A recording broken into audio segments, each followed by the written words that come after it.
भगवान को। अच्छा, भगवान को जब आपने बिठा दिया तो वहां पर उस मंदिर में कोई ऐसी चीज रखेंगे जो नहीं रखनी चाहिए? नहीं रखेंगे। जीव तो संसार में रहता चला आया है और संसार को अपने अपने मन में रखता चला आया है, लेकिन जब एक बार भगवान को रख लेता है तो भगवान क्या इस मन को छोड़ेंगे? भगवान छोड़ते नहीं है। और जब भगवान आ ही जाते हैं तो भगवान के आने के साथ ही तुष्टि होगी, आपके भावों की पुष्टि होगी। और जब भगवान आ गए तो वहां पर संसार अपने आप, कहते हैं संसार कैसे चला जाएगा? आपके अंदर बसने वाला संसार अंदर नहीं बसेगा। ये बाहर का संसार आप कितना बसाते हो, तब आप क्या सोचेंगे?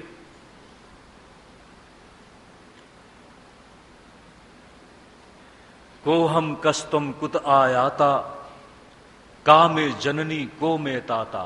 ये आगे बहुत इस पर विस्तार से व्याख्यान किया है।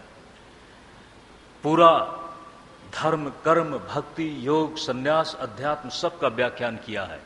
तो अब उसके व्याख्यान करने का तो समय भी नहीं है, लेकिन सूत्रात्मक रूप से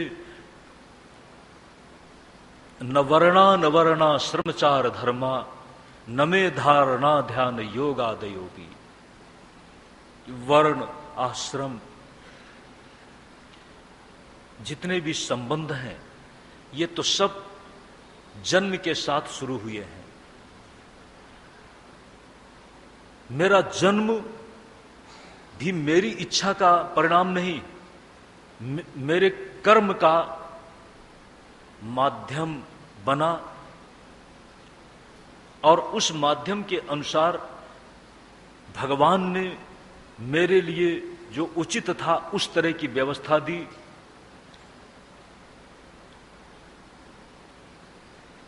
उसके ही इच्छा के साथ अब मेरा जीवन अपने आप में चल रहा है। अब तक जो मेरा जीवन चलता रहा उसकी इच्छा को अपने साथ न रखते हुए आपको इसी प्रसंग में, इसी चर्चा के संदर्भ में बताया था, जब मैं है तो हरि नहीं, और जब हरि आ गए तो मैं नहीं। तुलसीदास जी ने श्री रामचरितमानस के बिल्कुल अंतिम चरण में एक कामना की है। कामना, तुलसी कहते हैं हम आपसे और कुछ नहीं चाहते हैं, कामिनी नारी प्यारी जिम, लोभी ही के जिमि दाम। उसी तरह से तुलसी कहते हैं, हे राम, उसी तरह से मुझे निरंतर प्रिय लगो। कामी ही नारी प्यारी जिम और लोभी ही के जिमिदाम। ध्यान देना सज्जनों, संसार में दो ही तो आलंबन है, प्रियता का दो ही तो आलंबन है। उस दोनों आलंबन में जितना अनुराग होता है उसी के समानांतर तुलसी कहते हैं, हे राम, मैं तुम में प्रेम करने लगूं। ध्यान दें, यहां पर बताया है कि भक्ति से बढ़कर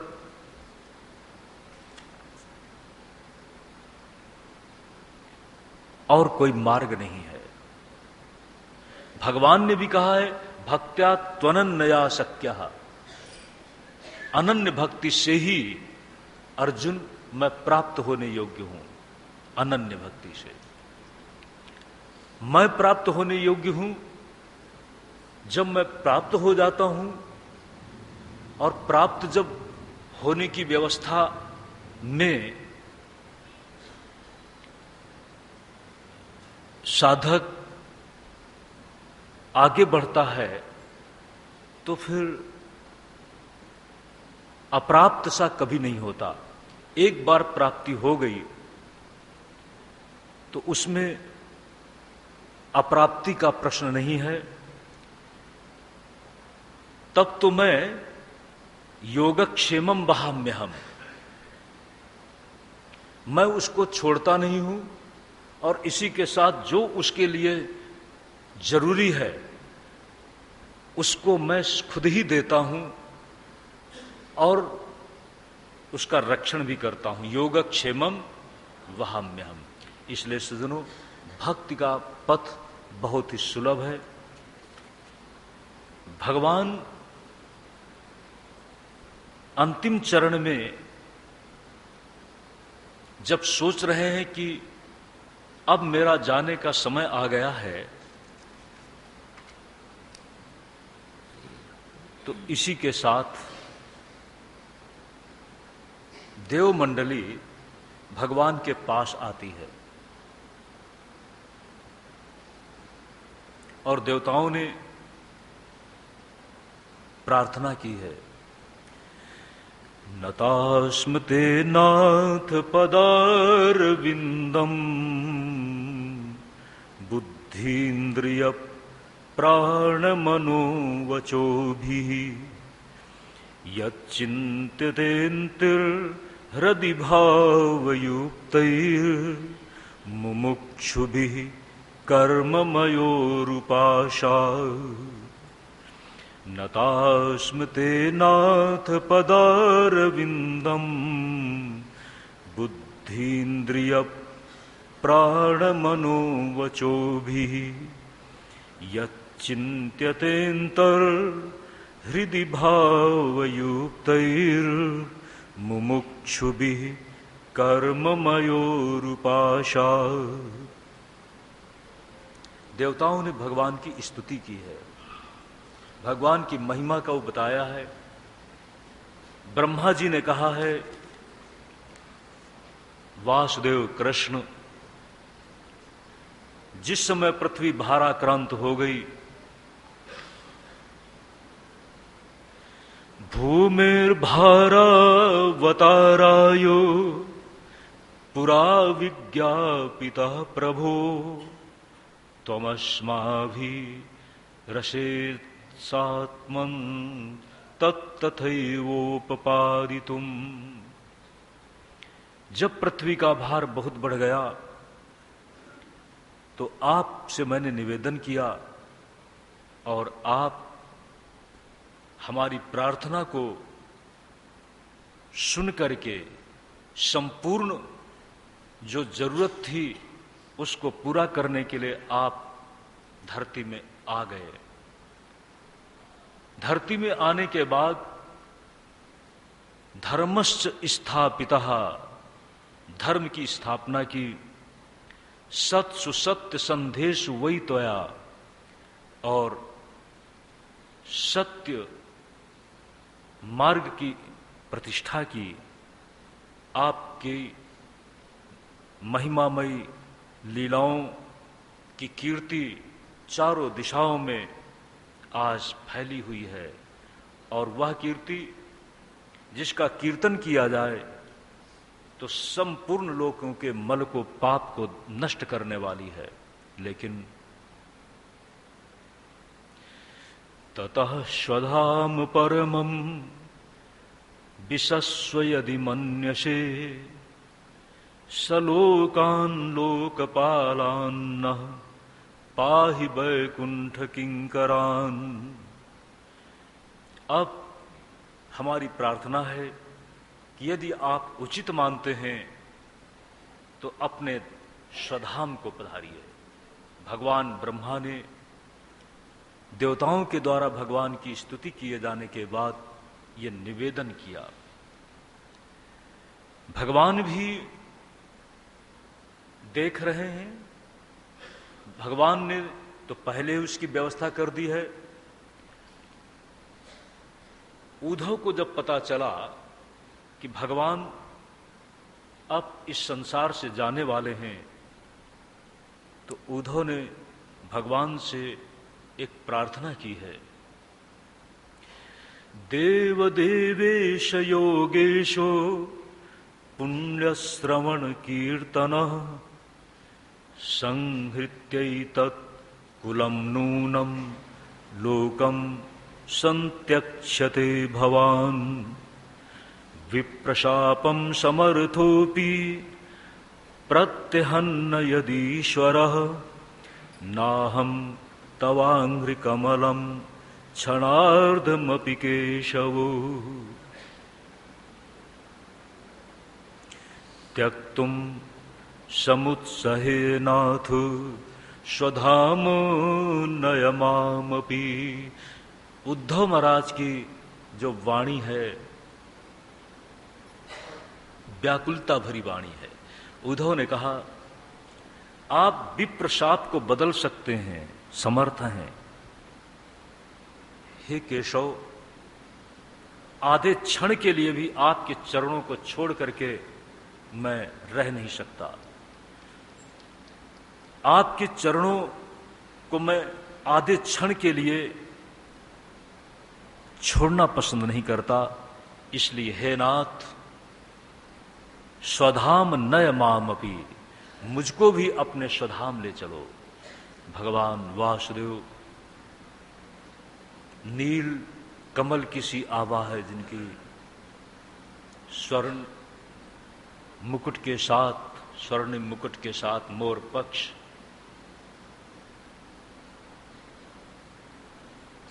जिनके मस्तक में सुशोभित है। पीतांबरधारी, बताया है कि जिनके चरणों में पद्म था। संपूर्ण सुंदर लक्षणों का जो आलंबन है। मंगलम भगवान विष्णु, मंगलम गरुणध्वजा, मंगलम पुंडरीकाक्षो मंगलायतनो हरिः। संपूर्ण मांगलिक चिन्हों का, प्रतीकों का जो अपने आप में अधिष्ठान है, ऐसे भगवान वासुदेव कृष्ण के सामने उद्धव जी विकल होकर अपनी बात रख रहे हैं। मामपि नय, मुझे भी ले चलो। भगवान कहते हैं, उद्धव धैर्य रखो। आखिर में कहा है, स्मरन्तः कीर्तयन्तस्ते कृतानि गदितानि च गत्युत स्मिते क्षणच्छ्वेली यन्द्रलोक विडंबनम। आपकी महिमा का स्मरण, कीर्तन वाणी के द्वारा होता रहे। आपको ये आंखें देखती चली आई हैं, हमेशा देखती रहें। इसी भाव के साथ बोलते बोलते उद्धव जी महाराज शांत हो जाते हैं। वसुदेव जी महाराज के पास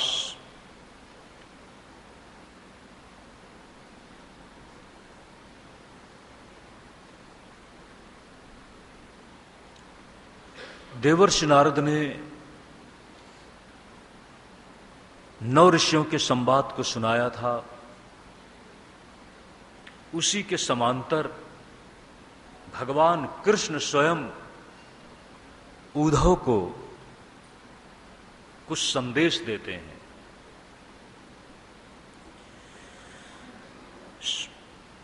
यदात्मां महाभागो तच्चिकीर्षितमेव मे ब्रह्मा भवो लोकपालाः सर्वासं मेऽभिकाङ्क्षिणः मया निष्पादितं ह्यत्र देवकार्यमशेषतः यदर्थमवतीर्णोह मनसेन ब्रह्मणार्थितः। जो तुम उद्धव कह रहे हो, ठीक कह रहे हो। मैंने अब ऐसा ही सोचा है कि अब मैं इस धरती से अपने स्वधाम को चला जाऊं। ब्रह्मा शिव और सभी लोकपाल भी अब यही चाहते हैं। मया निष्पादितम ह्यत्र देव कार्यम अशेषतः, जो देवताओं का कार्य था संपूर्णता के साथ मेरे द्वारा संपादित कर दिया गया है। यदर्थम अवतीर्णो हम, जिसके लिए मैं यहां पर अवतरित हुआ। और ब्रह्मा जी के द्वारा जो प्रार्थना की गई थी वो सब पूर्ण हो गया है। आगे कहते हैं, जाने की पृष्ठभूमि भी गई है। जिस पृथ्वी के भार से पीड़ित समाज भी चाहता था कि इस भार को दूर करने के लिए भगवान आ जाएं, ऋषि मुनि मंडली भी चाहती थी कि मैं यहां पर आऊं। आज उसी ऋषि मुनि मंडली के द्वारा मेरे कुल को, मेरे वंश को विनाश की तरफ ले जाने का आयोजन प्रस्तुत कर दिया गया है। कौन कारण है? ऋषि मुनि मंडली के द्वारा जो शाप मिला है, कारण तो कोई नहीं है, समय ही कारण है। अब हमारे रहने का यहां पर समय पूरा हो चुका है, अब तो चलने का समय आ चुका है। और उसी व्यवस्था का एक अंग है यदुकुल के युवकों की दुर्भावना का रूप। जो होना है उसको कोई टाल नहीं सकता। उद्धव, कुलम वै शाप निर्दग्धम नक्षन्त्यन्योन्य विग्रह समुद्र सप्तमे नेताम पुरीं चैव प्लावयिष्यति। संपूर्ण कुल साप से एक प्रकार से जल चुका है। और देखो, आज से 7वें दिन समुद्र इस पुरी को डुबो देगा।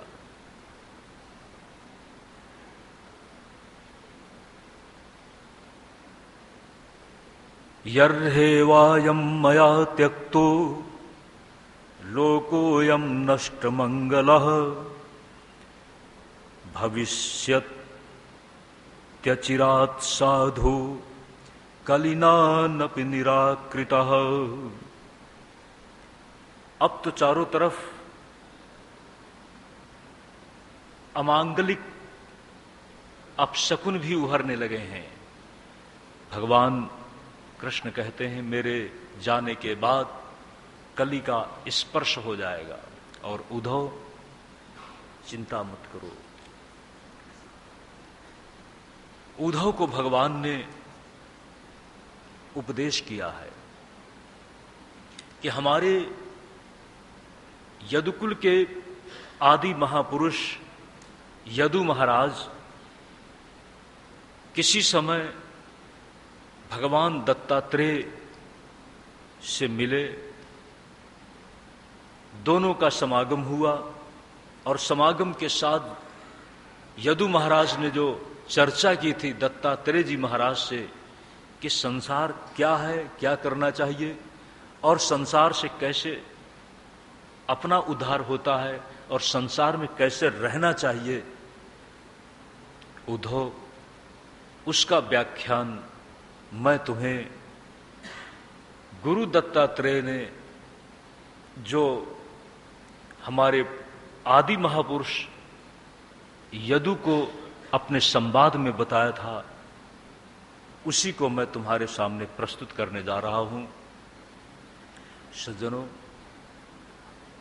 भगवान का ये जो आश्वासन है कि संसार में कैसे रहना चाहिए, संसार तो मैं जा रहा हूं तब भी रहेगा, लेकिन मेरे भक्तजन कैसे रहें, ये मैं इस संवाद के माध्यम से बताऊंगा। उद्धव, थोड़ा धैर्य रखो।